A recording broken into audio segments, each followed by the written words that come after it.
Okay, first of all, I want to thank everybody for coming out today. The El Paso Fire Department is going to demonstrate the correct way to fry a turkey. During the holidays, a lot of people fry their turkeys. It's a very popular way of cooking your turkey for Thanksgiving, but it comes with some inherent risks. And so what we'd like to do today is kind of demonstrate a way to cook the turkey and to minimize those risks. So there's certain tips that we'd like to talk about right now to minimize the chance of a fire. First of all, we'd like to keep the turkey fryer and the turkey at least 10 feet away from any structure. A lot of times people tend to cook under a covered porch or a patio or inside of a garage. Terrible ideas. We want to at least 10 feet away from the structure. We don't want to cook on any type of wooden decks. We want a nice flat level surface. No wooden decks or any type of garage or anything.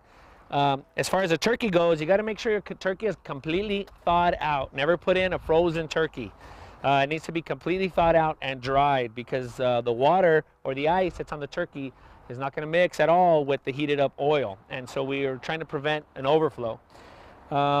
Never fry in the wind or the rain or the snow. Those are all conditions that could add water to your hot oil or cause the fryer itself to tip over. Okay, you always want to make sure that the turkey fryer is on a level surface, and the propane tank is at least 2 feet away. This setup here was donated to us today from Walmart, so we'd like to express our appreciation to Walmart for helping us out with the equipment.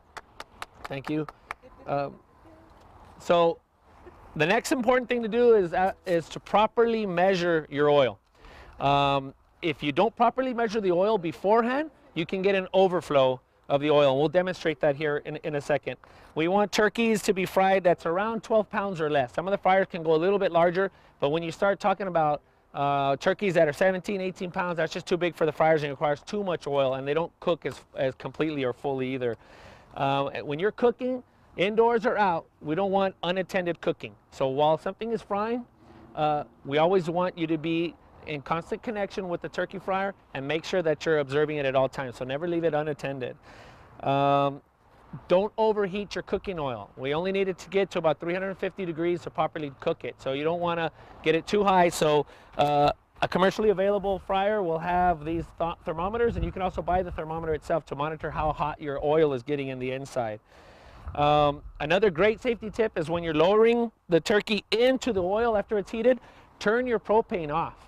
Shut it off so you're eliminating your ignition source in case you get anything that spills over. Once it's fully submerged, you can turn it back on. It's not going to reduce the temperature by that much, and it's a much safer process of lowering the turkey into it. You want to wear gloves and eye protection when you're lowering because you will get some splattering, so be careful with that. The last thing you want to do is get hit by some hot oil, react and drop the turkey, knock the whole thing over. It can be a mess. And so use a hook or a pole or something to lower it in, okay? Have a fire extinguisher safe nearby. B-class extinguisher is what we're looking for. Typical dry chems, the ABCs that are most generally available, is a great option for that, just in case you do get a fire. And always keep kids and pets away from your cooking area. The last thing you want is to have somebody run into it and spill the whole thing over and have some type of injury. So we'll show you how to properly measure your oil now at this time. Yeah. During this time of the year, what kind of calls do you get? We do see a lot more holiday-related calls.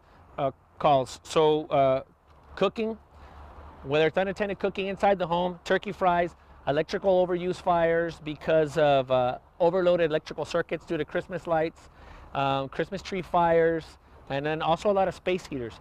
As it's getting colder, we use a lot more space heaters to warm up the home. And if they're not spaced at least 3 feet away from everything while they're on, then it could be a potential fire ignition source. So you got to be really careful with using space heaters.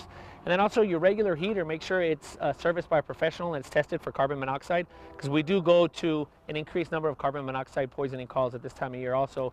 And so that's why we always recommend having a carbon monoxide detector in your home, but also having your heating system serviced and checked by a professional so they can check for any carbon monoxide production.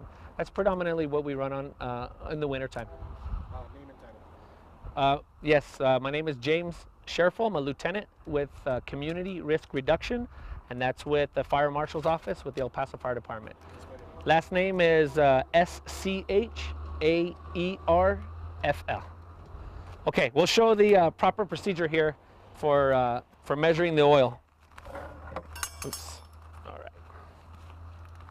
So the first thing we're going to want to do is measure the oil level that you want. We're going to do that by lowering the turkey. You can do it in the bag or out into your cooking pan, and then pouring water into the cooking pan of the appropriate level to where it's covering by a couple of inches the top of the turkey. And that'll give you that measurement. We'll show you how to do that now. So once we start pouring in the water, you just want enough water to make sure that you're going to completely submerge the turkey.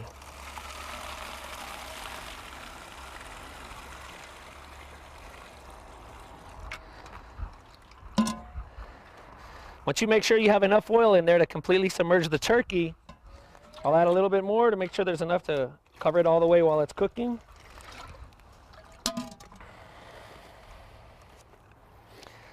Then we'll take that turkey out. Let me hand this to you. All right. Now this level here is the level of oil that you need to put in. So you can mark that with your temperature gauge, or you can simply go inside and score the inside of the container. But so now that I have this marked, I'll lower the temperature gauge down until it's at the right level. And that'll be how much oil I need to put in into the pot to warm up so that we don't get an overflow once we put the turkey back in. So at this time, I'm going to take the water out. I'm going to completely dry the inside of the container, and we're going to prep the turkey to put it inside.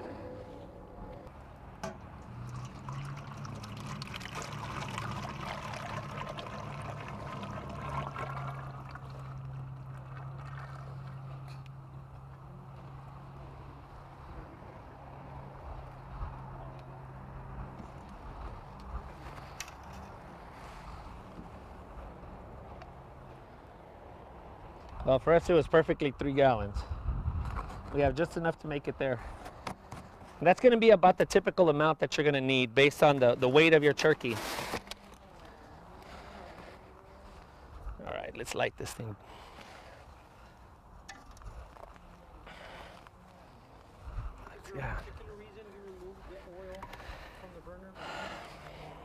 Yeah, when you're going to light it, make sure that the oil is removed. Of course, it is a flammable, so we want to make sure that we completely remove any ignition sources at all.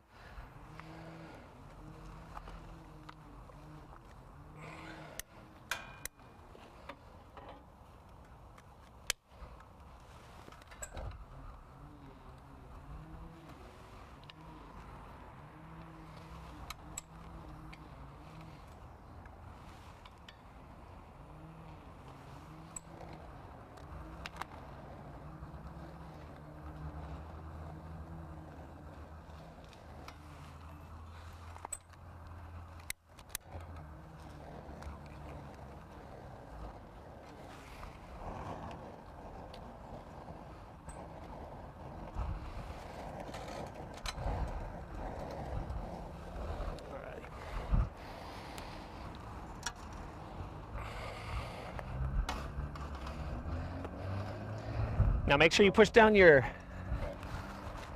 temperature gauge back into the oil so you can regulate. You can see how much temperature is getting built up inside the oil. Thanks. Alrighty. That'll be it for now. Until it gets warmed up, then we can show you guys dropping the turkey inside of there. Alright, so make sure the turkey is thoroughly dried. There's no liquid marinades, no water-based marinades, and no stuffing inside, okay? We want to shut off the ignition source, so that red one, follow the, it's on and off. That's actually the other direction. Yeah, so shut off your ignition source, so there's no ignition source, all right? Okay, and then we'll go ahead and lower the turkey in. And we just go in nice and slow, and we,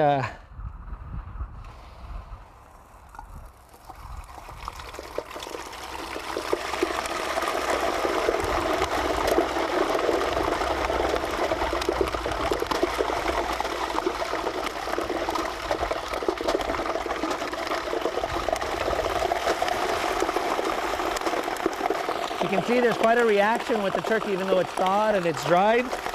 So we're just going to take our time with it. Come on down a little bit more.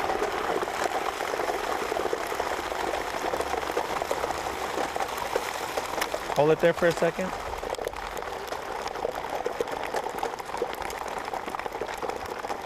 All right, come on down.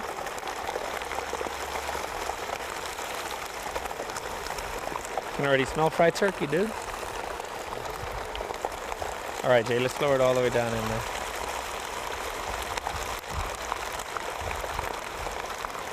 Got it. Yeah, no, go ahead and pull it off. There you go. All right, see, no spill, it didn't overflow. The turkey was dry. It was already, we won't cover it. We'll leave it open. We pre-measured to make sure that we didn't overflow. Those are the biggest things you can do for yourself. And then making sure the temperature of the turkey is just right. So now that we have it back in, we'll go back and we'll reignite, and we'll monitor it the entire time it's cooking. When you're done with the cooking process, if you don't want to keep your oil and reuse it, you can always take it to the citizen collection sites for environmental services. There's 5 different locations throughout town, and they'll accept your used cooking oil from you, all right? How long does it take? It takes about 3.5 minutes per pound. So depending on what size your turkey is, it'll take the appropriate amount of time. For us, it's going to take somewhere around 40 minutes.